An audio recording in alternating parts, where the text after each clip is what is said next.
भाषाओं के प्रति प्रेम का एक रूप बनता है। हिंदी के विषय में सिर्फ इतना ही मुझे ऐसा समझ में आता है। सुबह मैं नहीं रह सकी, मुझे नहीं मालूम सुबह के समय वक्ताओं ने क्या बातें कही हैं क्या नहीं कही हैं, लेकिन मुझे ऐसा लगता है कि हिंदी एक ऐसी भाषा है जो अपने संघर्षों के बीच से ही आगे बढ़ने के लिए शक्ति अर्जित करती है। इसीलिए स्वाधीनता संग्राम के दौर में जब हिंदी किसी की मातृभाषा नहीं थी, उस समय वो देश भर की भाषा बनी। और आज जब हम हिंदी को मातृभाषा के रूप में देखने चलते हैं तो जगह जगह स्थान स्थान से विरोध के स्वर उठने लगते हैं। लेकिन इसके बावजूद हिंदी की अपनी शक्ति है, उसकी आंतरिक शक्ति है, बहुत से उसके गुण हैं, उसका लचीलापन है, उसकी लोगों को जो भारत की पहचान बताई जाती समावेशीकरण, समावेशिकता, हिंदी में जब तक ये समावेशिकता का स्वभाव बना रहता है तब तक हिंदी निरंतर आगे बढ़ती है। और मैं एक याद करना चाहती हूँ महाश्वेता देवी को। उनके एक साक्षात्कार में उन्होंने कहा था कि मैं तो बांग्ला में लिख रही थी और बंगाल की लेखिका थी, लेकिन हिंदी में अनुदित होते ही मैं भारत भर की लेखिका बन गई। तो हिंदी के साथ लोग जब जुड़ते हैं, या विनोबा भावे, अभी आपने इसके पहले के वक्ता के माध्यम से सुना, अनेक अहिंदी भाषी फिर अच्छा शब्द नहीं है, लेकिन हम कहने के लिए, समझने के लिए इसे कहें, सबने हिंदी के लिए निरंतर अपनी बातें कही हैं। आज के इस संदर्भ में सिर्फ विदेशों में हिंदी कैसे चल रही है, कितनी बढ़ रही है, आंकड़े मैं आपके सामने नहीं रखूंगी। एक छोटा सा उदाहरण रखना चाहती हूँ कि जैसे विदेशों में आज हिंदी की एक बहुत बड़ी शक्ति है कि ये सोशल मीडिया के साथ, सोशल मीडिया की भाषा बड़ी जल्दी से बन गई है, उसके साथ जुड़ गई है। और जुड़ ऐसे गई है कि चाहे आप तो आज विदेशों के अनेक क्षेत्रों में महात्मा गांधी अंतर्राष्ट्रीय विश्वविद्यालय, इस दृष्टि से केंद्रीय हिंदी संस्थान और महात्मा गांधी अंतर्राष्ट्रीय विश्वविद्यालय, ये दो ऐसे बड़े संस्थान हैं जो विदेशों में या विदेशी छात्रों के लिए हिंदी के शिक्षण के संदर्भ में बहुत महत्वपूर्ण कार्य कर रहे हैं।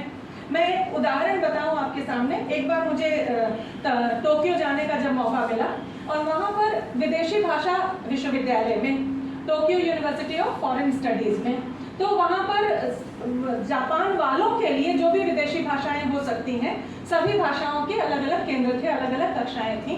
फ्रेंच, इतालवी भाषा, बांग्ला के भी थे, भारत की कई भाषाओं के केंद्र थे वहाँ पर। और हर भाषा केंद्र में कहीं 20-25 विद्यार्थी, कहीं 30 विद्यार्थी, कहीं 15 विद्यार्थी, इस प्रकार संख्या थी विद्यार्थियों की। हिंदी भाषा का जो केंद्र था, वहाँ पर विद्यार्थियों की संख्या 80 से ऊपर थी। तो मुझे बहुत खुशी भी मिली स्वाभाविक रूप से, और मैंने जानना चाहा क्यों ऐसा हो रहा है। तो उन लोगों ने, वहाँ विद्यार्थियों ने ही बताया कि जापान के विद्यार्थी जो हैं, उनका ये स्वभाव है कि वो अपनी शिक्षा पूरी करने के बाद एक विदेशी भाषा सीखते हैं और विदेश भ्रमण पे निकलते हैं। उन्होंने कहा कि हिंदी एक ऐसी भाषा है जिस एक भाषा को सीख करके दुनिया के अनेक देशों में हमारा काम चल जाता है। आप सोच कर देखें कि चाहे भारत है, पाकिस्तान है, नेपाल है, भूटान है, बांग्लादेश में भी कुछ हद तक, यूरोप, अब तो यूरोप और अमेरिका जैसे देशों में भी, और जो भारत से जुड़े हुए प्रांत हैं, जिनको हम जुड़ा हुआ सांस्कृतिक दृष्टि से कहते हैं, जहाँ फिजी, मॉरिशस, गयाना इत्यादि जो देश हैं, तो दुनिया के बहुत, हम लोग हिंदी, मृत्युंजय जी ने कहा कि हिंदी वाले, या हंसते हुए लोग कह लेते हैं कि सितंबर के महीने में हिंदी वालों को, परसाई जी का भी एक बड़ा प्रसिद्ध कथन है कि हिंदी वालों को सिखाते हैं कि हिंदी में बातचीत और काम किया करें। लेकिन ये जो मैं आपको उदाहरण बता रही हूँ, वो हिंदी वालों ने हिंदी वालों से नहीं कहा था, अहिंदी वालों ने, विदेशी लोगों ने कहा था, और अपनी आवश्यकता के अनुसार, अपनी आवश्यकता के अनुरूप उन्होंने हिंदी को आगे बढ़ाने के लिए अपनी बात ये कही है। इसलिए आज जब भारत, मुझे बहुत बार ऐसा महसूस होता है कि पिछले कुछ वर्षों से भारत फिर से एक सांस्कृतिक पुनर्जागरण के दौर से गुजर रहा है।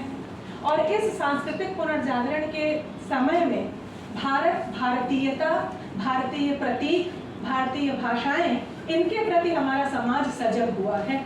और ये सजगता निरंतर आगे की ओर थोड़ी बढ़ेगी, बढ़नी चाहिए, और बढ़ने का प्रयास हमें करना पड़ेगा। अपनी बात खत्म करते हुए मैं एक तमिल कवि मुरुगुनार जी की कविता की पंक्तियां, 4 पंक्तियां उद्धृत करना चाहती हूँ। जिसका अनुवाद, हिंदी अनुवाद दिनकर जी ने किया है।